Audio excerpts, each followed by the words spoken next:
Abra comigo as Sagradas Escrituras, no Evangelho segundo escreveu João. Evangelho de Jesus Cristo segundo João. Aí você vai lá para o capítulo 10 de João. Evangelho segundo João, capítulo 10. Nós estamos no período de comemorações, né? Estamos aí nas comemorações alusivas também ao Natal. E nós bem sabemos que Jesus, de fato, não nasceu nesse momento. Nós não comemoramos necessariamente uma data específica, né? Nós comemoramos, na verdade, aquele que nasceu, isso que é importante. E mesmo que não tenhamos ciência do dia exato, nós sabemos do acontecimento, isso que alegra a nossa alma, isso que alegra o nosso coração. E Jesus, na verdade, é a vida que veio para nos trazer vida. E eu queria, então, refletir nessa noite, nesse texto, sobre isso. Entendendo que somente Jesus pode nos dar a verdadeira vida que precisamos. A partir do verso 1, capítulo 10. Na verdade vos digo que aquele que não entra pela porta no curral das ovelhas, mas sobe por outra parte, é ladrão e salteador. Aquele, porém, que entra pela porta é o pastor das ovelhas. A este o porteiro abre, e as ovelhas ouvem a sua voz, e chama pelo nome as suas ovelhas, e as traz para fora. E quando tira para fora as suas ovelhas, vai adiante delas, e as ovelhas o seguem, porque conhecem a sua voz. Mas de modo nenhum seguirão o estranho, antes fugirão dele, porque não conhecem a voz dos estranhos. Jesus disse-lhe esta parábola, mas eles não entenderam o que era que eles dizia. Tornou, pois, a Jesus a dizer-lhe: em verdade vos digo que eu sou a porta das ovelhas. Todos quanto vieram antes de mim são ladrões e salteadores, mas as ovelhas não os ouviram. Eu sou a porta. Se alguém entrar por mim, salvar-se-á, entrará e sairá e achará pastagem. O ladrão não vem senão a roubar, matar e destruir. Eu vim para que tenham vida e a tenham com abundância. Eu sou o bom pastor. O bom pastor dá a sua vida pelas ovelhas, mas o mercenário, que não é pastor, de quem não são as ovelhas, vê o lobo e deixa as ovelhas e foge. E o lobo as arrebata e dispersa. Ora, o mercenário foge porque é mercenário e não tem cuidado das ovelhas. Eu sou o bom pastor e conheço as minhas ovelhas, e das minhas ovelhas sou conhecido. Assim como o Pai me conhece a mim, também eu conheço o Pai e dou a minha vida pelas ovelhas. Ainda tenho outras ovelhas que não são deste aprisco. Também me convém agregar estas, e elas ouvirão a minha voz, e haverá um só rebanho e um pastor. Por isso, o Pai me ama, porque dou a minha vida para tornar a tomá-la. Ninguém me tira de mim, mas eu, de mim mesmo, a dou. Tenho poder para dar e poder para tornar a tomá-la. E este é o mandamento que recebi de meu Pai. Até o versículo 18.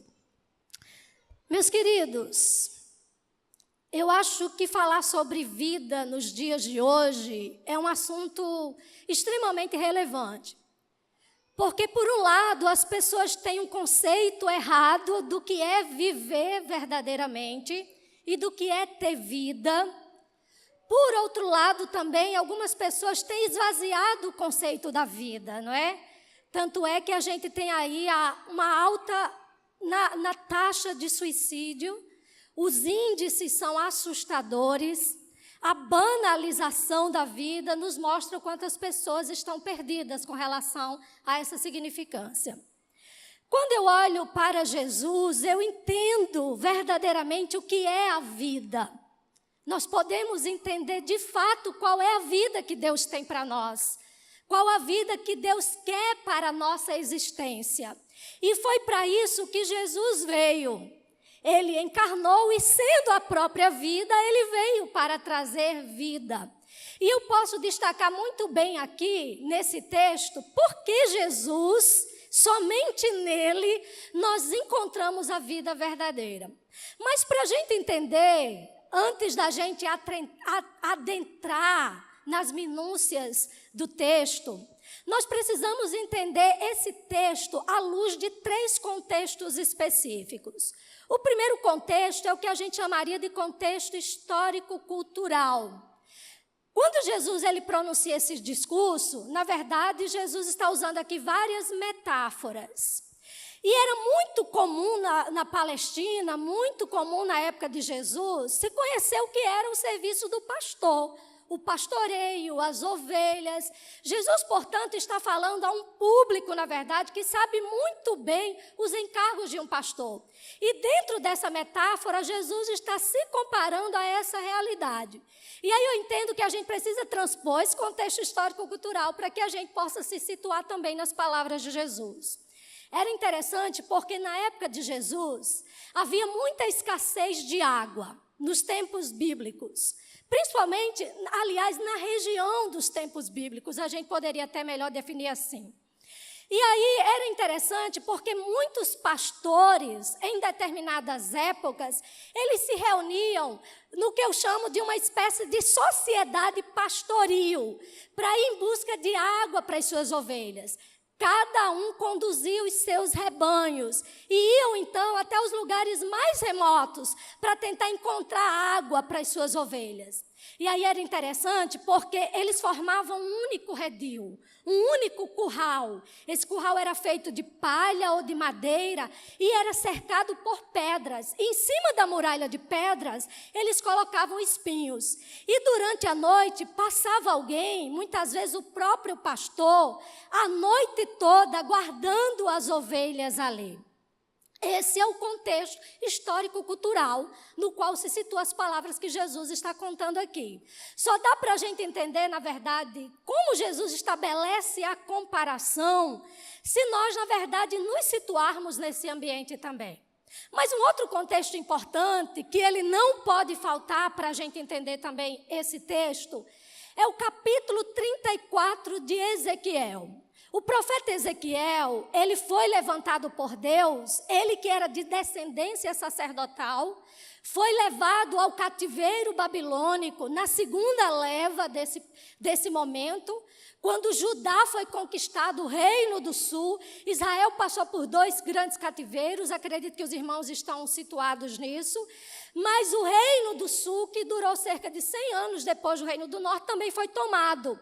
E dessa vez o império em ascensão era a Babilônia. E Ezequiel ele vai ser transportado para a Babilônia e lá Deus vai levantá-lo como profeta no meio dos cativos. No capítulo 34, Ezequiel vai ser usado por Deus para denunciar o pecado dos falsos pastores de sua época, a falsa liderança da sua época, que se apresentava nos sacerdotes, que se apresentava também nos falsos profetas. Estes, na verdade, estavam conduzindo o rebanho de Deus, que era Israel, muito mais à perdição. Eles estavam se aproveitando do povo. Tanto é que em muitos momentos, Deus, denunciando o pecado desses pastores, Deus vai dizer que eles pastoreavam a si mesmo e não ao seu povo, não ao povo de Deus. Mas é interessante, porque no capítulo 34, além de Deus fazer uma denúncia a essa falsa liderança, que Deus também vai chamar de pastores, Deus vai dizer que Ele um dia pastoreará o rebanho. Ele um dia vai apacentar o seu próprio rebanho. Ele enviaria alguém para apacentar o seu próprio rebanho. E os próprios judeus sabiam que isso era uma profecia messiânica. Eles entendiam que esse pastor era o Messias que Deus enviaria. Quando Jesus pronuncia as palavras do capítulo 10, Jesus está se identificando com o capítulo 34 de Ezequiel. Ele está se mostrando como o pastor de Deus, que agora apacentaria o rebanho de Deus. Um outro contexto, que eu acredito que é indispensável para a gente entender, é o que a gente chama de contexto remoto. É aquilo, na verdade, que antecede muitas vezes ou que vem depois das palavras de Jesus ou de qualquer outro autor bíblico. As palavras de Jesus foram ditas no momento em que Jesus está em Jerusalém. No capítulo 7, você vai ver que Jesus chega em Jerusalém para festejar a festa dos tabernáculos, que era uma das festas anuais do calendário judaico. No capítulo 9, Jesus, na verdade, tinha curado um cego de nascença. E esse cego, ele tinha sido interrogado pelos fariseus. E aí, o capítulo 10 está intimamente ligado com o capítulo 9. Porque as palavras de Jesus, na verdade, são palavras de denúncia aos falsos mestres da sua época, aos falsos pastores da sua época, que eram justamente os fariseus, que estavam colocando abaixo qualquer credencial de Cristo diante da cura efetuada. E aí é interessante porque a gente precisa entender o capítulo 10 como um momento onde Jesus não está somente pronunciando quem ele é, mas Jesus também está denunciando aqueles que não são os pastores de Deus para Israel. Aqueles que são os falsos pastores, que estão também usufruindo de forma errada das ovelhas. E assim como os pastores denunciados lá no capítulo 34 de Ezequiel, os fariseus estavam fazendo uso das ovelhas para se aproveitar delas. Mas aí é interessante porque é mediante tudo isso que Jesus também mostra quem ele é. Eu sou o pastor. Depois ele diz, eu sou a porta. Depois ele diz, eu sou o bom pastor. E nesse contraste em que Jesus vai estabelecer, tomando como pano de fundo também a realidade histórica da sua época, nós podemos então perceber aqui nas palavras de Jesus, como nesse contraste ele se mostra como aquele que veio trazer a verdadeira vida ao homem. Que somente nele a gente pode encontrar vida. Nós podemos buscar vida em qualquer outra circunstância da realidade humana. Nós podemos estar de bem com a vida e buscar vida, buscar viver bem nas finanças, nós podemos buscar viver bem nos pertences que nós temos, nós podemos tentar viver bem até dentro da família. Mas aí é interessante porque quando a gente olha para Jesus, a gente percebe o que é vida de fato. E nós olhamos para as palavras de Jesus e entendemos não somente isso, mas entendemos que ele veio trazer isso. Ele veio como verbo encarnado nos trazer vida. Ele é a vida que veio dar vida. E somente aquele que é a própria vida sabe o que é a vida. Sabe conceituar a existência. Sabe preencher a existência. Sabe dar significado à existência humana. Ninguém melhor do que aquele que criou a vida humana. Que arquitetou o projeto humano. Que idealizou a existência, sabe o que é melhor para a existência. Sabe o que de fato preenche a existência humana. Então é nele que temos que buscar as respostas. O problema é que nós desviamos a nossa atenção para ir buscar em fontes secas, em fontes improdutivas, de onde jamais tiraremos as águas certas.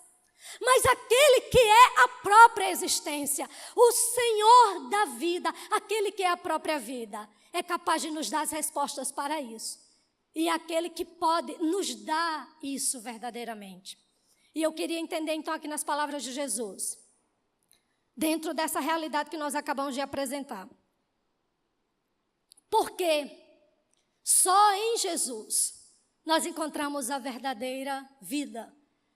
Só em Jesus nós temos a vida que precisamos. Em primeiro lugar, porque nele temos a segurança que precisamos. E eu quero destacar isso na figura do pastor. Como nós falamos, aqui Jesus vai falar sobre 3 realidades importantes.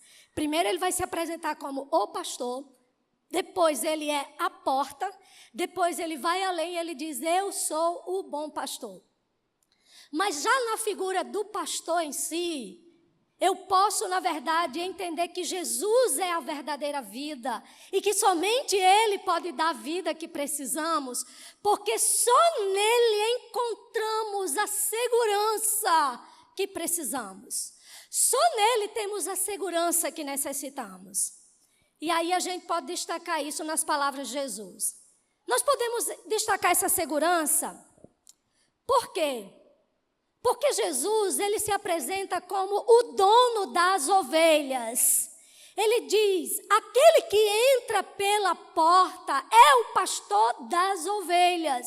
Nos versículos seguintes, 14 e 16, ele ainda diz que essas são suas ovelhas e que ainda tem outras ovelhas além dessas do aprisco que estava ali. E aí é interessante porque nessa declaração de Jesus, a gente entende, na verdade, que nós podemos estar seguros porque nós pertencemos a Ele. E só podemos estar seguros quando pertencemos a Ele. A vida humana, nós, aliás, para viver bem nesse mundo, a gente está sempre indo em busca de segurança. A gente está sempre indo em busca de alguma coisa onde nós possamos nos afiançar, onde nós possamos nos apoiar. Mas nada nessa vida é seguro. Nada nessa vida nos traz garantia de nada. E aí é interessante porque somente quando a gente entende, ou quando a nossa vida pertence verdadeiramente a Cristo, nós estamos seguros. Nós temos verdadeiramente segurança. E é importante a gente destacar aqui, Jesus dizer, e não nós que estamos dizendo isso, mas ele diz que são suas ovelhas. As ovelhas lhe pertencem. Ele é o possuidor das ovelhas. As ovelhas são propriedade dele. Portanto, eu acho que isso aqui é maravilhoso quando a gente entende que a nossa vida tem um dono. Que a nossa vida não está perdida na mão das circunstâncias. A nossa vida não está perdida no acaso. A nossa vida tem um dono. Nós pertencemos a um Senhor e dele somos propriedade dele. E ovelhas do seu pasto, como diz o salmista, nós temos um dono. Nós temos aquele que é Senhor da nossa vida e que não somente isso, mas possui a nossa existência nas suas mãos. Nós podemos destacar que Jesus, sim, é a segurança que precisamos, porque Ele conhece as ovelhas. Ele diz, eu conheço as minhas ovelhas e delas sou conhecido. E aí é bem interessante a gente entender, porque quando os pastores, eles juntavam todos os rebanhos no mesmo aprisco, no mesmo curral, quando era de manhã, a gente fica pensando assim, como era que eles conseguiam separar todas as ovelhas? Como eles conseguiam, na verdade, naquela mistura, entender o que era e o que não era o seu rebanho? E quando chegava de manhã, os pastores iam para a porta do aprisco e chamava cada ovelha, e a ovelha conhecia a voz do seu pastor. Estava tudo misturado. Tudo no mesmo ambiente. Qualquer outro ser humano que chegasse no local jamais conseguiria separar. Mas o pastor sabia quem eram as suas ovelhas. E a ovelha sabia quem era o seu pastor. Nada mais seguro do que isso. Do que saber que o Senhor nos conhece. Sabe quem nós somos, conhece nosso endereço, conhece a nossa trajetória, conhece a nossa existência. Nada foge absolutamente do seu conhecimento. Pode ser que muitos jamais cheguem a me conhecer, mas o pastor da minha existência, aquele a quem pertence a minha vida, de quem é a minha existência, ele me conhece. Ele sabe quem sou, Ele sabe as minhas fragilidades, Ele sabe os meus defeitos, Ele sabe as dificuldades da minha existência, Ele conhece-me até pelo avesso. Ele é aquele que conhece as ovelhas. Ora, como estamos seguros, irmãos, se entendermos que Cristo nos conhece, que Ele sabe o que passamos, que Ele sabe onde estamos, que Ele sabe quem somos e quem não somos. Ele conhece. Nele encontramos segurança também, Porque Ele é o pastor também que está na condução das ovelhas. E Ele diz, e o pastor chega e chama as ovelhas, e as tira para fora, e as conduz. A nossa vida só está em segurança. E certamente teremos a verdadeira segurança. E nisso está a própria vida.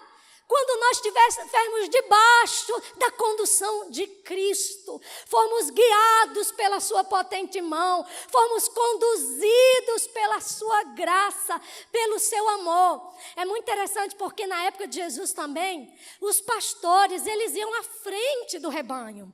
Eles chamavam as ovelhas ouviam a voz e o pastor ia conduzindo cada uma das ovelhas. E as ovelhas só estavam seguras quando não se desviavam dessa condução. As ovelhas só estavam amparadas, caso contrário, elas ficavam sujeitas aos perigos da estrada. Mas quando elas eram conduzidas, quando elas eram guiadas, elas verdadeiramente estavam em segurança. Jesus pode nos dar a segurança que precisamos, porque somente Ele possui as rédeas da existência. Somente Ele é capaz de verdadeiramente conduzir a existência para o melhor propósito. Só Ele é capaz de conduzir a história para o melhor destino. Só Ele é capaz de dar o roteiro certo para qualquer trajetória humana. Às vezes a gente até quer se conduzir pela nossa própria decisão, pela nossa própria vontade. Mas não existe condução segura se não for a condução de Cristo. Somente Ele é capaz de conduzir as suas ovelhas. Somente nele temos a condução verdadeira e a condução segura para a nossa vida. E se a nossa vida está nas mãos dele, é ele que vai determinar as rédeas da nossa vida. E se está debaixo da condução deles, querido, podemos confiar absolutamente na sua vontade que guia, que conduz, que norteia a existência. E eu acho tão interessante porque quando nós estamos debaixo da condução de Cristo, não são as circunstâncias que determinam a paz do nosso coração. Não é a trajetória que determina a quietude da nossa alma. É sendo conduzido por Ele que estamos em segurança. Independente das circunstâncias, nós aquietamos o nosso coração. E eu lembro de uma frase de Arthur Pink, no seu livro Deus é Soberano, que ele diz assim: o mal que Deus abençoa é o nosso bem, mas o bem não abençoado é o nosso mal. Se for da eterna vontade de Deus, tudo está certo, por mais errado que pareça. Quando estamos na condução de Cristo, tudo parece estar errado, mas estamos no trajeto certo. Porque Ele é que está na condução, porque Ele é que está nas rédeas da existência, porque Ele é que traça o caminho, porque Ele é que traça o roteiro. Ainda que aos nossos olhos pareça que esteja tudo fora do lugar, mas se estamos debaixo da sua potente mão, sendo conduzidos por Ele, podemos descansar que estamos no roteiro certo. Podemos descansar que estamos dentro da trajetória correta. Que segurança precisamos, se não essas?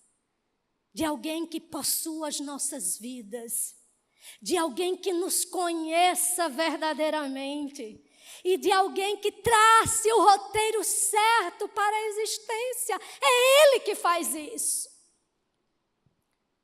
Somente Jesus é a segurança que precisamos.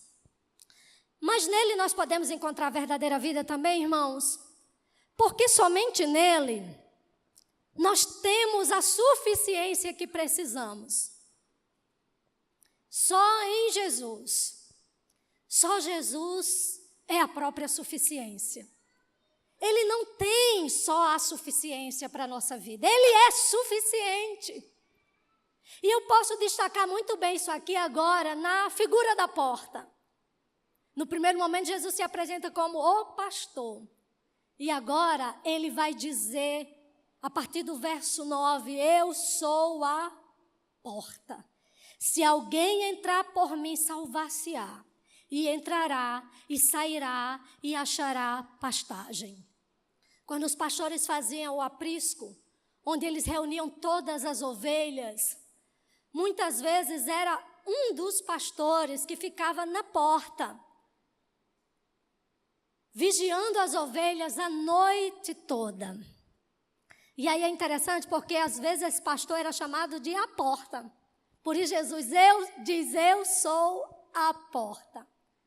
E quando Jesus se apresenta como a porta, ele diz assim, se alguém entrar por mim, salvar-se-á, entrará e sairá e achará pastagem. Charles Spurgeon nos apresentando, na verdade, Cristo nesse momento. E eu quero tomar aqui as palavras de Spurgeon para destacar a suficiência de Cristo. Que Cristo é suficiente. Cristo é tudo que precisamos. A existência não precisa de algo a mais, senão de Cristo. Às vezes somos insaciáveis, estamos perdidos, porque não encontramos aquele que é tudo. Estamos atrás de tudo e nos deparamos com o nada, porque ainda não encontramos aquele que é o tudo. Aquele que é tudo, aquele que preenche todas as coisas, aquele que é tudo em todos. Ele é tudo. E aí veja como Jesus é suficiente. Primeiro, Jesus é suficiente para salvar. Não precisamos de outros escapes. Quem entrar por mim salvar-se-á. Não precisamos de anexos na salvação. Jesus é suficiente. E porque só em Jesus encontramos a suficiência. Eu lembro que uma vez eu conversando com um aluno da universidade, da minha igreja, que inclusive hoje está afastado. A universidade hoje tem sido esse campo de bombardeio, não é? Onde a gente precisa estar muito bem munido com as nossas convicções para nos sustentarmos. E era um jovem muito dedicado a Deus, ministro, pregador da palavra de Deus. E ele entrou na universidade e a universidade entrou nele. E aí é interessante porque um dia eu conversando com ele e me assustou a ideia dele. E ele disse assim, eu não creio que Jesus é o único meio de salvação de Deus.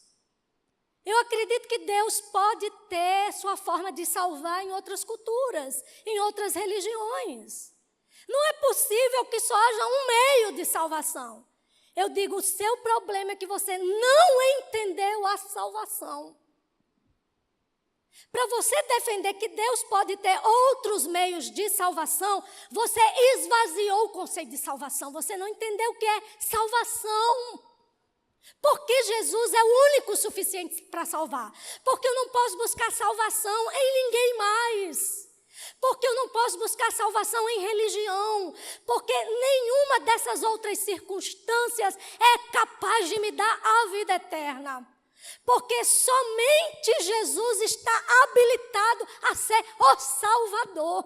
Ele é o único Salvador. Jesus veio, deixa eu dizer uma coisa para você. Ele não veio para dar uma de herói, Jesus não veio para você só lembrar dele no Natal, ou na Semana Santa, na Páscoa. Jesus não veio, na verdade, para isso. Ele também não veio para encher a sua conta bancária. Jesus também não veio para ser o seu amuleto de sorte toda vez que você precisar. Jesus veio para entregar a sua vida. Porque por meio disso, Ele nos traria vida. Jesus vem para pagar o preço pelo pecado. Uma dívida que eu e você tínhamos, nascemos com ela. Nós nascemos em débito com a justiça de Deus. Nós nascemos em débito com a santidade de Deus. Nós nascemos em débito com Deus. O que Jesus veio fazer foi quitar uma dívida que a religião não pode. Jesus veio quitar um débito que as suas boas obras jamais serão capazes de quitar.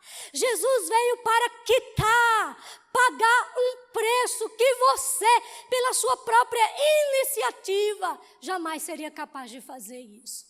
Paulo, escrevendo aos Colossenses capítulo 2, ele diz: havendo riscado o escrito de dívida que havia contra nós nas suas ordenanças, tirou do meio de nós e cravou na cruz. Jesus veio para pagar a dívida no Calvário. Uma das suas últimas palavras é: Pai, está consumado, do grego tetelestai, ou está pago, acabou. Ele veio para pagar. É por isso que só entrando por Cristo é possível encontrar salvação. Não há salvação sem passar pela porta do Calvário. Não há salvação sem entrar pelos portais da ressurreição. Não há salvação sem Cristo. Não há salvação fora de Cristo. Não somos nós que determinamos os meios pelos quais Deus salva o homem. É o próprio Deus. E o meio é Cristo. Se eu fizer isso, Deus vai se agradar de mim. É interessante porque parece que eu dou muita ênfase a isso. Porque pensa uma mensagem difícil do povo entender. Não é. Eu não sei aqui quantos aqui costumam a palavra de Deus, mas pense numa coisa difícil do povo entender, que somente Cristo é suficiente para a salvação. Se por um lado isso alegra quem já entendeu, isso entristece. E eu sei que isso é obra de Deus também no coração humano. E eu, lá em Natal, eu estava dando aula também numa escola, a escola ela tem base cristã. E lá eu ensino a disciplina de educação cristã. É a disciplina de ensino religioso. Mas como, na verdade, é uma escola cristã, então é chamada de educação cristã, né? E aí é interessante porque praticamente todo dia em sala de aula eu tenho a plena liberdade de pregar o evangelho. E muitos dos adolescentes, jovens que chegam ali, não são de lares cristãos. Uns se dizem cristãos, mas a gente não sabe porque não demonstram verdadeiramente isso. Em qualquer oportunidade, a minha mensagem é a mensagem da salvação. E aí é interessante porque de vez em quando os alunos, teve um aluno que um dia perguntou assim: professora, mas se um ateu ele fizer boas obras, ele vai para o céu. Professora, mas ele é ateu, mas é gente boa. Não há gente boa. Esse é o problema. Somos pecadores, somos miseráveis diante da justiça de Deus, somos pobres, cegos e nus diante da santidade de Deus. Ninguém é bom. Precisamos de um Salvador. Precisamos de alguém que preencha as exigências da justiça. Precisamos de alguém que resolva o problema com a santidade de Deus. Problema nosso. E Cristo vem para trazer isso. É por isso que somente por Ele e nele encontramos a salvação. Só em Cristo. Nós podemos correr para qualquer outro lugar, mas só nele nós nos resolveremos. Nós podemos ir para qualquer outro ambiente, traçar qualquer outro roteiro, mas só em Cristo o homem resolve o problema do pecado. Porque só em Cristo Deus resolveu a dívida do pecado. Cristo é suficiente para salvar, Cristo também é suficiente para nos dar acesso. Charles Spurgeon diz: acesso ao reino, acesso ao Pai. Ora, aquele que entra por Cristo tem o privilégio de ter acesso a Deus. Tem o privilégio de ter acesso ao reino, tem o privilégio de entrar na comunhão com Deus, na vida com Deus, só passando pela porta que é Cristo. É por isso que Ele é suficiente e só Ele é suficiente. Só por Ele podemos passar. Por ninguém mais temos acesso a Deus. Por nenhum outro ou qualquer outra habilidade ou qualquer outra iniciativa teremos acesso ao Pai. Teremos acesso à vida com Deus. Ele é suficiente também para nos enviar. E entrará e sairá. E eu acho interessante aqui a abordagem de Spurgeon também. Ele mostra o sair nesse sentido. Sair para ir. de alguma forma enviado por Deus a este mundo. Saí para ser enviado para pregar o Evangelho. Saí para ser enviado para consolar. Saí para ser enviado por Deus para servi-lo, para realizar a sua vontade nesse mundo. Ele é suficiente também para nos saciar. E entrará e sairá e encontrará pastagem. O pastor sempre vai levar as suas ovelhas para os melhores pastos. A vontade dele é que as suas ovelhas estejam saciadas. Deixa eu dizer uma coisa para você. Quando Jesus sacia as suas ovelhas, não é com o que ele dá. Porque às vezes a gente pode até levar para esse rumo, não é? Jesus vai lhe saciar. Se você está em crise financeira, Ele vai lhe saciar. Eu creio que Deus nos auxilia em todas as nossas situações difíceis. Quando nos subordinamos à sua vontade, quando oramos, quando buscamos o seu socorro. Mas eu entendo, queridos, que nós nos saciamos em Cristo. Quando entendemos quem Cristo é nele que nos saciamos. É Ele, na verdade, que verdadeiramente buscamos e não simplesmente o que Ele pode nos dar. Ele é aquilo que mais desejaremos. Ele é aquilo que nos preencherá acima de qualquer coisa. E sairá e encontrará pastagem. Ele é o verdadeiro pasto. E por fim, Jesus pode dar vida, a verdadeira vida que precisamos, porque somente nele temos as certezas que precisamos. Só nele nós encontramos as certezas, as respostas. Nós sempre estamos nessa vida indo em busca de certezas. O que é a verdade? O que é a certeza? A gente vive num mundo, num tempo chamado de pós-modernidade. Há quem diga que os desdobramentos dessa época começou a partir da década de 50, do século passado. E hoje não se fala mais em certezas, não é? Não se fala mais em verdades. Em verdade, melhor dizendo, mas em verdades.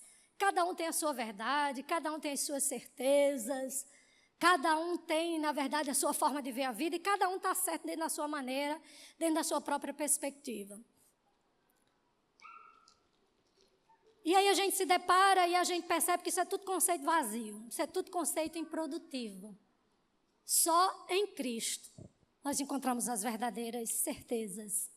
Nele sim nós temos a certeza que precisamos, as verdades que precisamos para sustentar a vida, para vivermos verdadeiramente, para encontrarmos a vida verdadeira. E aí eu posso muito bem destacar isso aqui, irmãos, a partir do momento em que Jesus agora vai se apresentar como o bom pastor. A partir do verso 10, a gente vai começar a ver Jesus se apresentando. Mas ele, antes de fazer essa apresentação, ele vai estabelecer um contraste com aqueles que não eram verdadeiramente os pastores da ovelha. E aí a primeira pessoa com quem ele estabelece o contraste é com o ladrão e os salteadores. Os ladrões, eles vinham muitas vezes à noite para roubar as ovelhas lá do aprisco, né? E naquela circunstância, o propósito do ladrão era se dar bem com a ovelha. Ele não vinha roubar a ovelha para cuidar da ovelha, para levar para sua casa, criar a bichinha. Não. Ele vinha para se dar bem com a ovelha, para levar vantagem com a ovelha. E aí é interessante porque nessa perspectiva, quando Jesus diz assim, o ladrão vem senão para matar, roubar e destruir, Jesus não está se referindo aqui ao diabo. Vale a gente ressaltar isso. A gente sempre diz isso, porque a palavra de Deus diz, Satanás vem para matar, roubar e destruir. Não, em nenhum momento Jesus está colocando Satanás nesse texto. A palavra aqui é de denúncia aos fariseus. Quem era o ladrão? O ladrão eram os fariseus. O ladrão eram esses falsos mestres, que na verdade só lançavam mão das ovelhas para se aproveitar delas, para se dar bem em cima delas. Esse é o ladrão. Embora, é óbvio, essas realidades podem muito bem ser aplicadas a Satanás. Mas não é essa primariamente a intenção de Jesus. O ladrão aqui são os falsos mestres da época de Cristo. Aqueles que aparecem no capítulo 9, a quem Jesus estava denunciando. E aqui ele está então fazendo contraste. Com relação ao ladrão, aos fariseus, eu vim para que tenham vida e a tenham em abundância. Aí ele também menciona outra figura aqui, o mercenário. Quem era o mercenário? O mercenário era aquele que cuidava das ovelhas, mas ele cuidava como empregado contratado. Então, ele era contratado para muitas vezes passar a noite ali no redil, no curral, olhando as ovelhas. Mas quando chegava o lobo, perna para que te quero? Porque o mercenário, ele só tinha a intenção de lucrar, guardando as ovelhas. A ovelha não era dele. Ele não tinha a intenção de amar as ovelhas. Ele não cuidava das ovelhas por uma disposição amorosa sua, mas pela sua própria intenção de ganhar economicamente com isso. E aí a outra figura que Jesus mostra é a do lobo. Quando o lobo vem, o mercenário foge. E o que o lobo faz? Diferente do mercenário, diferente do ladrão, dos salteadores, o lobo destroça as ovelhas. O lobo destrói as ovelhas. A possibilidade aqui da gente pensar quem é o lobo é muito vasta, né? Mas pode ser qualquer um que se levanta contra o rebanho de Deus, contra as intenções do rebanho de Deus, ou alguns colocam contra o reino messiânico de Cristo e por aí vai. O fato é que Jesus está se comparando, aliás, se contrastando a essas três realidades. Ele nem é como o ladrão, nem é como o mercenário. Ele também não é como o lobo. Diferente disso, ele é o bom pastor. Agora, ele não se apresenta só como o pastor. Ele é o bom pastor. E olha, para a gente finalizar, porque nessa colocação de Cristo, nós encontramos as certezas que precisamos. E por isso, só Jesus pode dar a vida que precisamos. Primeiro, porque como pastor, ele não é só pastor, ele é o bom pastor. Isso diz respeito não a uma classificação sobre a sua vida. Isso diz respeito à sua essência. Ele é bom, ele é benigno, isso é o que ele é. Ele é bondoso. Como pastor, o bom pastor, ele dá a sua vida. Isso nos fala da sua morte redentora. Ele dá a própria vida. Como o bom pastor, ele também nos dá vida. Ele diz, eu vim para que tenham vida e a tenham em abundância. E deixa eu dizer uma coisa para vocês aqui. Esses dias eu peguei um Uber em Natal e tinha eu acredito que Deus preparou aquele momento. Sempre que eu tenho a oportunidade, Deus tem me dado alguns momentos para ministrar a sua palavra. E às vezes quando os irmãos não vêm me pegar, eu peço, os irmãos enviam Uber, né? Pede para eu ir de Uber. Como é poder não tem, né, pastor? Vamos providenciar aí o Uber, né? Da próxima vez eu exijo o Uber, tá bom?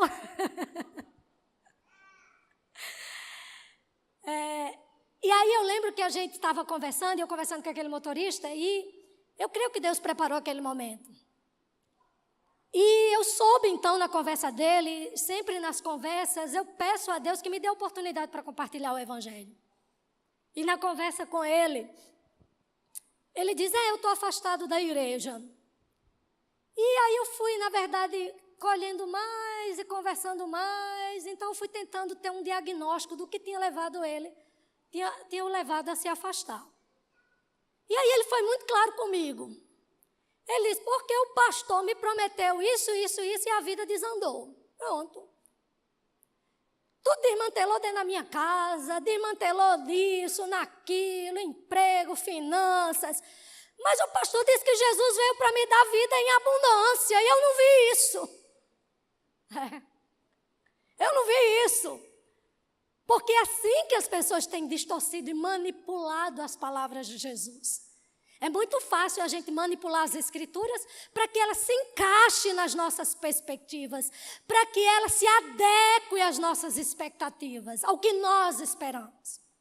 Não é a palavra que tem que se adequar a mim, sou eu que tenho que me adequar às Escrituras. Portanto, eu preciso entender de fato o que Jesus está querendo dizer. E aí Jesus está falando aqui, queridos, não de vida abundante nesse sentido. Aqui é muito mais uma referência à vida espiritual, a vida de fato que Ele pode nos dar com Deus. Isso é a verdadeira vida. E a vida eterna, essa é a vida abundante. De que adianta você viver aqui em abundância e ser uma pessoa em falência diante de Deus? E partir para a eternidade sem nada? Porque quando você vai para a eternidade, você não leva nada. Sua conta fica aqui, sua casa fica aqui. Tudo que você adquiriu, suou a camisa e viveu a vida toda em busca, vai ficar desse lado de cada eternidade. Não levamos nada. Aí a gente pode entender o que Jesus quis dizer. Isso é a vida abundante. A vida eterna. A vida que Ele veio nos dar. Não existe nada mais glorioso, queridos, eu costumo dizer, do que deitar a cabeça no travesseiro e saber que se nós não acordarmos aqui, acordaremos com Deus. Nada é mais glorioso do que isso. Eu lembro que uma vez eu ouvi uma frase que dizia assim: amanhã, se eu acordar, Deus estará comigo. Mas se eu não acordar, eu estarei com Deus. Nada é mais glorioso do que isso. Isso é vida. Você está entendendo o que é vida? O que preenche a existência? O que preenche os anseios humanos? Ele veio para nos dar vida. Ele também se dá, mas Ele se dá voluntariamente. Isso nos fala da sua disposição amorosa. Ninguém tira a vida de Cristo. Isso nos fala também da sua autoridade. Ele tem autoridade sobre tudo, sobre a sua própria vida, quanto mais sobre a nossa. É muito interessante porque a gente não tem autoridade sobre nada. Você não controla uma célula do seu corpo. Você não controla uma bactéria do seu organismo. Um minúsculo organismo dentro de você pode lhe matar e você não tem o mínimo controle sobre isso. Mas Cristo tem o controle sobre Ele mesmo. Ele tem autoridade sobre Ele mesmo, porque Ele tem autoridade sobre a vida. Ele é a própria autoridade. E também, em Cristo, nós entendemos a mensagem mais gloriosa. Ele diz: eu dou a minha vida e eu também a tomo. Isso nos fala da sua ressurreição. Porque nele encontramos as certezas que precisamos. Porque se Cristo ressuscitou, nós também ressuscitaremos com Ele. Se Cristo ressuscitou, como diz Paulo, não é vã a nossa fé. Se Cristo ressuscitou, nós temos no que nos sustentar. Nós temos no que nos apoiar. Se a ressurreição é uma farsa, se a ressurreição é uma mentira, a nossa fé vai pelo ralo. As nossas certezas vão por água abaixo. Mas Cristo ressuscitou. O túmulo está vazio. O corpo dele não está lá. E nós podemos descansar nessa certeza. A morte não é o fim. A morte pode até terminar com essa existência, com essa realidade aquém da eternidade. Mas ela não aniquila, ela não determina o final da nossa realidade, queridos. Se entendemos que Cristo ressuscitou, Ele tornou a sua vida, Ele tomou a sua vida de volta. Ele ressuscitou dos mortos, nós estamos seguros. A nossa segurança está num túmulo vazio, você já imaginou? A nossa segurança está num cadáver que reviveu, que tornou a ter vida de novo. E é por causa da sua vida, da sua ressurreição, do seu ressurgir dos mortos, que nós temos a certeza de que ressuscitaremos também. Se não formos arrebatados, não é? Que nós temos a certeza que os nossos entes queridos serão um dia encontrados. Que nós nos encontraremos com aqueles que estão em Cristo. E aí onde eu digo, é para Cristo que nós temos que correr. É só nele que há verdadeiramente vida. Então, amados, celebremos o Natal. Temos motivo de sobra para celebrar aquele que nasceu para nos trazer vida. Aquele que encarnou, aquele que tomou forma humana e, como João diz no capítulo 1, tabernaculou, habitou entre nós. A Ele celebremos nesse dia, que possamos celebrar aquele que não só veio para nos dar o maior presente, mas Ele é o nosso maior presente. Que o Senhor nos abençoe em nome de Jesus. Amém.